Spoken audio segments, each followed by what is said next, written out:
সম্প্রতি করোনার একটি নতুন ভেরিয়েন্ট JN1 খুব দ্রুত ছড়িয়ে পড়ছে।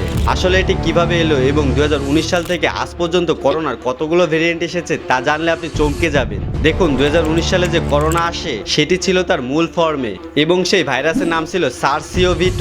কিন্তু যখন এটি মানুষের মধ্যে ছড়াতে শুরু করে তখনই এটি নিজেকে পরিবর্তন করতে থাকে, অর্থাৎ মিউটেট করতে থাকে। 2020 সালে এই করোনার একটি নতুন ভেরিয়েন্ট আসে আলফা, তারপর 2021 সালে আসে বিটা, গামা, ডেল্টা এবং ওমিক্রন। এরপর 2022 সালে এই ওমিক্রন ভাইরাস থেকে 4টি নতুন ভেরিয়েন্ট তৈরি হয়, BA1, BA2, BA4 এবং BA5। এরপরে 2023 সালে আবারও ওমিক্রনের একটি নতুন ভেরিয়েন্ট আসে XB। এরপর 2024 সালের দিকে BA2 ভেরিয়েন্ট আবারও পরিবর্তন হয় এবং নতুন রূপ তৈরি হয় এবং এর নতুন রূপ তৈরি হয় BA2.86। এবং এখন এই 2025 সালে BA2.86 থেকেই আবারও আরেকটি নতুন ভেরিয়েন্ট এসেছে যার নাম JN1।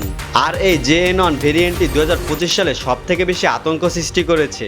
আপনি যদি ভাবেন করোনা কেন বারবার তার নিজের রূপ পরিবর্তন করছে, তাহলে বলি, যখন এই ভাইরাস কোনো মানুষকে সংক্রমিত করে তখন এর জিনে ছোটখাটো পরিবর্তন ঘটে, আর এই জিনের পরিবর্তনের কারণেই ভাইরাসটি নতুন রূপ বা ভেরিয়েন্টে রূপান্তরিত হয়।